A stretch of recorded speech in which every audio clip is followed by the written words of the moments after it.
I remember how I used to be living in sin.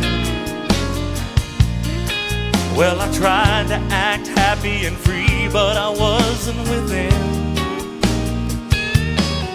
Well, I fooled a lot of friends of mine. They thought I had some peace of mind, but I never had a thing until I opened up